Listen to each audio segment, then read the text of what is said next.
मैंने जन्म नहीं मांगा था, किंतु मरण की मांग करूंगा। अंतहीन अंधियार ज्योति की कब तक और तलाश करूंगा। मैंने जन्म नहीं मांगा था। नमस्कार, मेरा नाम नाजिश रहमत है। स्वागत है आपका हमारे इस वीडियो में। आज हम बात करने जा रहे हैं अटल बिहारी वाजपेयी के बारे में।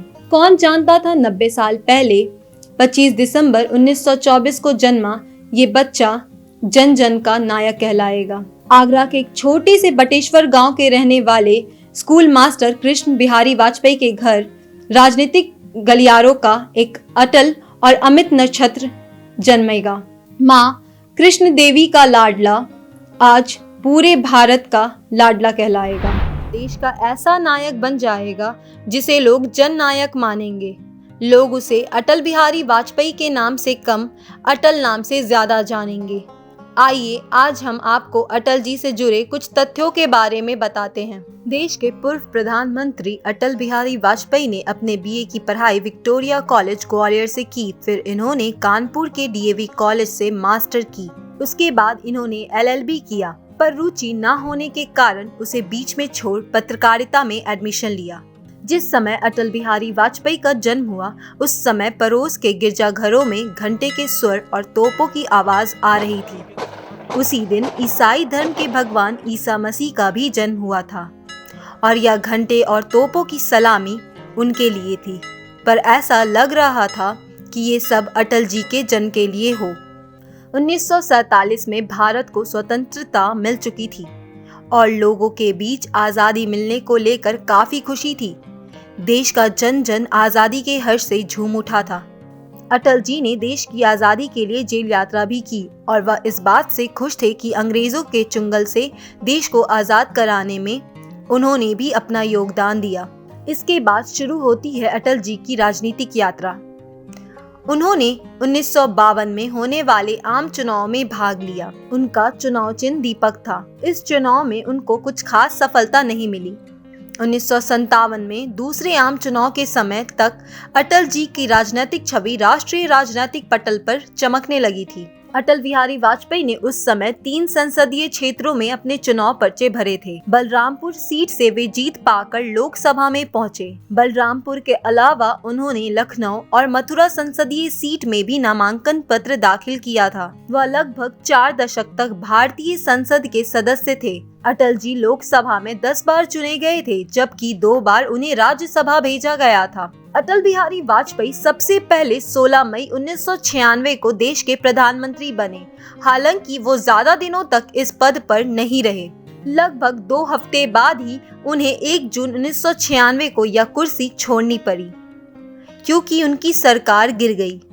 यानी कि वो पहली बार मात्र 13 दिन के लिए पीएम बने। इसके बाद अटल जी 19 मार्च 1998 को फिर से इंडिया के प्रधानमंत्री बने, लेकिन इस बार भी वह 5 साल के लिए नहीं बल्कि लगभग 20 महीनों के लिए ही पीएम बने थे और 10 अक्टूबर 1999 को उनका दूसरा कार्यकाल खत्म हो गया। अटल बिहारी वाजपेयी 1999 में तीसरी बार भारत के प्रधानमंत्री बने। इस बार उन्होंने अपना 5 साल का कार्यकाल पूरा किया। 19 मार्च 1999 से 22 मई 2004 तक भारत के प्रधानमंत्री रहे। फिर उन्होंने 2005 में राजनीति से संन्यास ले लिया और नई दिल्ली स्थित 6A कृष्ण मेनन मार्ग स्थित सरकारी आवास में रहने लगे। राष्ट्रीय स्वयंसेवक संघ के प्रचारक के रूप में आजीवन अविवाहित रहने का संकल्प लेकर जिंदगी की शुरुआत करने वाले अटल जी राष्ट्रीय जनतांत्रिक गठबंधन यानी कि एनडीए सरकार की पहले प्रधानमंत्री बने। आज के दौर में पीएम मोदी दूसरे ऐसे नेता हैं जो एनडीए सरकार के दूसरे प्रधानमंत्री बने। आपको बता दें कि साल 2004 से 2014 के बीच कांग्रेस सत्ता में थी और डॉक्टर मनमोहन सिंह को देश का पीएम बनाया गया था। अटल जी पहले ऐसे राजनेता थे जिन्होंने गैर कांग्रेसी प्रधानमंत्री के रूप में 5 साल का कार्यकाल पूरा किया। अटल जी भारतीय जनसंघ की स्थापना करने वालों में से एक थे और साल 1968 से 1973 तक वह उसके राष्ट्रीय अध्यक्ष भी रहे। फिर 1980 में जनता पार्टी से असंतुष्ट होकर इन्होंने पार्टी छोड़ दी और भारतीय जनता पार्टी की स्थापना में मदद की। 3 अप्रैल 1980 में बनी भारतीय जनता पार्टी के अध्यक्ष पद का दायित्व भी वाजपेयी को सौंपा गया। 2 बार राज्यसभा के लिए भी निर्वाचित हुए। लोकतंत्र के सजग प्रहारी अटल बिहारी वाजपेयी ने साल 1996 में प्रधानमंत्री के रूप में देश की बागडोर संभाली। जैसा कि हमने आपको पहले ही बताया, अटल जी ने अपनों के साथ साथ विरोधियों के भी पसंदीदा नेता थे। उनकी बोलने की शैली, बातों को रखने का तरीका, ये सब अन्य नेता अटल जी से सीखते थे। अटल जी से जुड़ी एक ऐसी ही कहानी जिसकी चर्चा अक्सर होती है। दरअसल अटल जी जब देश के पीएम थे तो उन्होंने 19 फरवरी 1999 को सदाए सरहद नाम से दिल्ली से लाहौर तक बस सेवा शुरू की थी। इस सेवा का उद्घाटन करते हुए प्रथम यात्री के रूप में वाजपेयी जी ने पाकिस्तान की यात्रा करके नवाज शरीफ से मुलाकात की और आपसी संबंधों में एक नई शुरुआत की पहल की। कुछ ही समय बाद पाकिस्तान के तत्कालीन सेना प्रमुख परवेज मुशर्रफ की शाह पर पाकिस्तानी सेना और उग्रवादियों ने कारगिल क्षेत्र में घुसपैठ करके कई पहाड़ी चोटियों पर कब्जा कर लिया। अटल सरकार ने पाकिस्तान की सीमा का उल्लंघन न करने का अंतर्राष्ट्रीय सलाह का सम्मान करते हुए धैर्यपूर्वक किंतु ठोस कार्रवाई करके भारतीय क्षेत्र को मुक्त कराया। इस युद्ध में प्रतिकूल परिस्थितियों के कारण भारतीय सेना को जान माल का बहुत नुकसान हुआ और पाकिस्तान के साथ शुरू किए गए संबंध सुधार एक बार पुनः शून्य हो गए। वाजपेयी ने कहा था, गर्व से कहो हम हिंदू की जगह गर्व से कहो हम भारतीय हैं का साहस उन्होंने ही दिखाया। क्या आज बीजेपी इस बात को मान रही है? इस विषय को लेकर मैं आपको ताहिर फराज की एक नज्म सुनाना चाहूंगी। वो नक्शा जो मुझे खुद में दिखलाया गया था, ऐ साहिबे आलम ये वो आलम तो नहीं।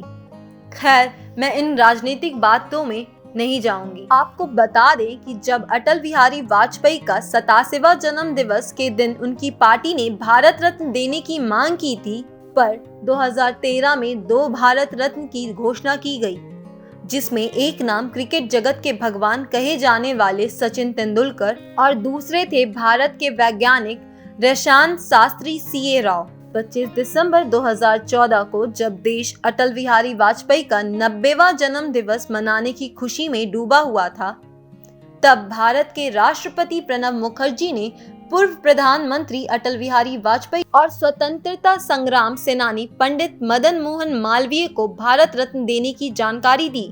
फिर अगले साल 2015 में भारत रत्न से वाजपेयी को अलंकृत किया गया।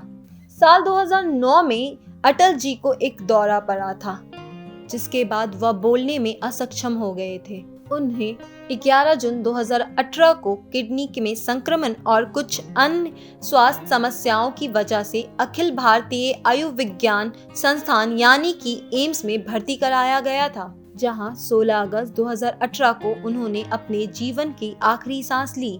ये वो दिन था जब राजनीति के अटल जिंदगी की जंग हार गए और लोगों ने कहा, मृत्यु ने अटल को नहीं बल्कि अटल जी ने मृत्यु को गले लगाया। इस वीडियो में यहीं तक। अगर आपको ये वीडियो पसंद आया हो तो इसे लाइक शेयर ज़रूर करें और हमें कमेंट बॉक्स में कमेंट करके ज़रूर बताएं ये वीडियो आपको कैसा लगा।